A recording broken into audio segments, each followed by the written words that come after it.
చేద్దా కొంచెం ఏది అవసరం లేదని ఉండదు.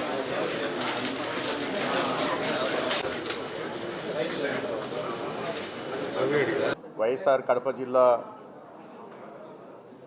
చరిత్రలో ఒక ముఖ్యమైనటువంటి రోజు. ఈ రోజు నుంచి రాజంపేట డివిజన్లో ఉన్నటువంటి 4 మండలాలు ఈరోజు కడప జిల్లాలో విలీనం అవటం జరిగింది.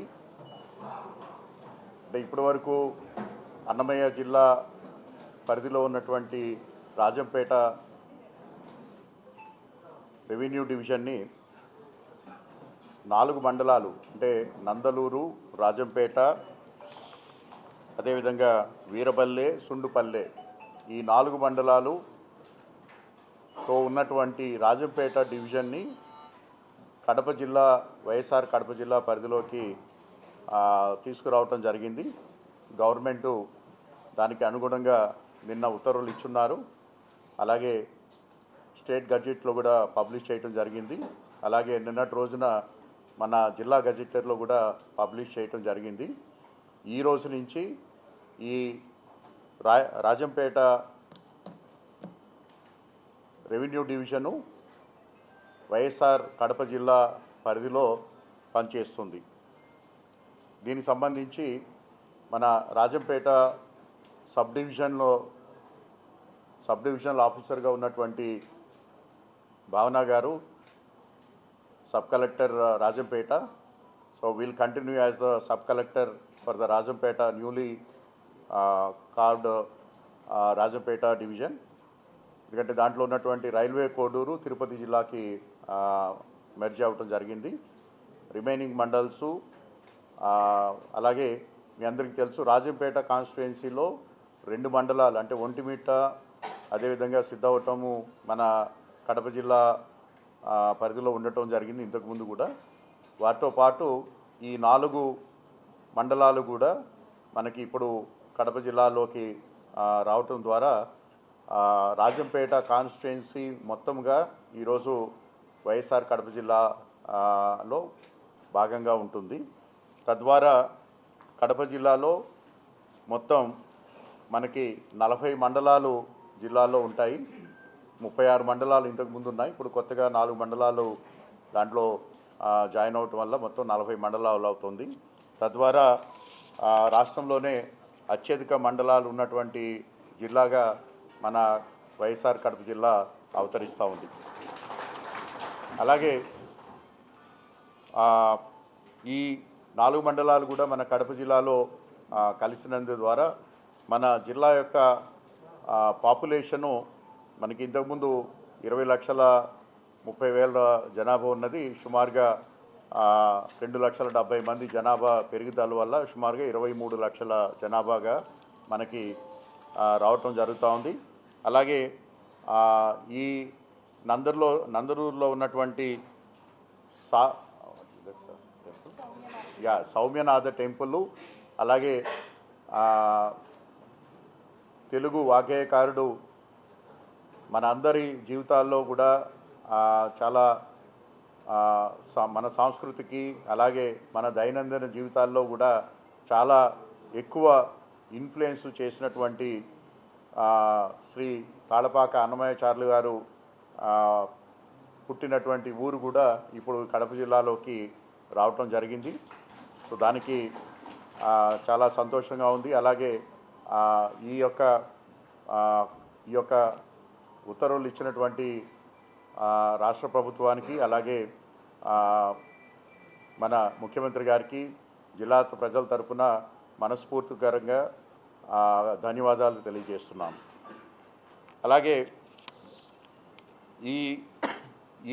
ఈ డివిజన్ని మనకి కడప జిల్లాలో కలిపినందువల్ల ఆ 4 మండలాల్లో ఎందుకంటే ఇంతకుముందు అన్నమయ్య జిల్లా తీసుకున్నట్టయితే 2 మండలాలు కొంచెం బాగా దూరంగా ఉండటం జరిగింది.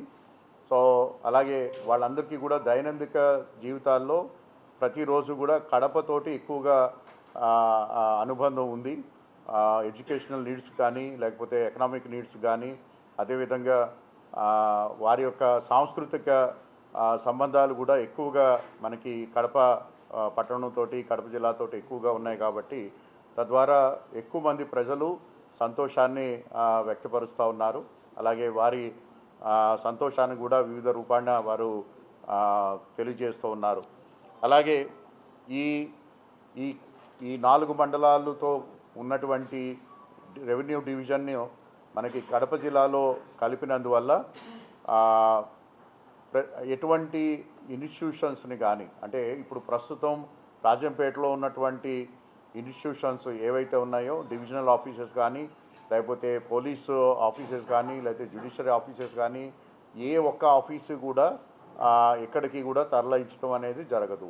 ఆ ఆఫీసెస్ అన్నీ కూడా మన రాజంపేటలోనే ఉంటాయి. రాజంపేట నుంచే పనిచేయటం జరుగుతోంది. అలాగే మన కడప జిల్లా దేశవ్యాప్తంగా ఒక ఇంపార్టెంట్ హార్టికల్చర్ హబ్గా మనం ఎదుగుతూ ఉన్నాము. ఇటువంటి సందర్భంలో మన రాజంపేట మండలంలో ఉన్నటువంటి హార్టికల్చర్ ముఖ్యంగా మనకి 3 రకాలైనటువంటి పంటలు ఎక్కువగా ఆ ప్రాంతంలో పండుతాయి. ఒకటి బనానా. మనకు తెలుసు, మీ అందరికీ తెలుసు, మన కడప జిల్లాలో పండించినటువంటి బనానా దేశవ్యాప్తంగానే కాదు ప్రపంచవ్యాప్తంగా ఒక మంచి పేరు తెచ్చుకుంది. సో ఈ మండలాలు ఈ యొక్క దీంట్లోకి రావటం వల్ల దాని యొక్క పరిధి కూడా ఇంకా పెరిగి ఇంకా ఎక్కువ మార్కెట్ అవకాశాలు వచ్చే అవకాశం ఉంది.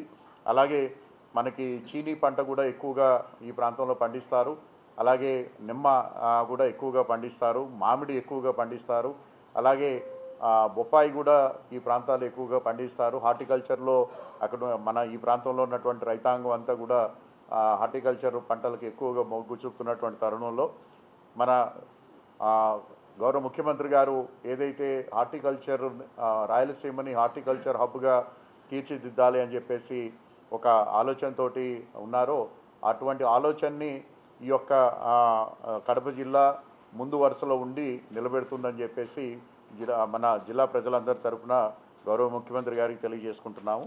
అలాగే ఈరోజు నుంచి మన ఈ 4 మండలాలతో ఉన్నటువంటి రాజంపేట రెవెన్యూ డివిజను ప్రతిరోజు కూడా ఇంతకుముందు ఏ విధంగా సర్వీసెస్ ఇస్తూ ఉందో అదే విధమైనటువంటి సర్వీసెస్ ప్రజలందరికీ కూడా అందుబాటులోకి ఇస్తూ అలాగే జిల్లా అంటే డివిజన్ను ఇప్పుడు 4 మండలాలకే పరిమితమైంది కాబట్టి అక్కడ ఉన్నటువంటి అధికారులు అలాగే అక్కడ ఉన్నటువంటి సబ్ కలెక్టర్ అలాగే ఏఎస్పీ అలాగే ఇతర అధికారులు మరింత ఎక్కువ ఫోకస్డ్గా ఆ డివిజన్లో ఉన్నటువంటి గ్రామాలపైన ఎక్కువగా దృష్టి పెట్టే అవకాశం ఉంది.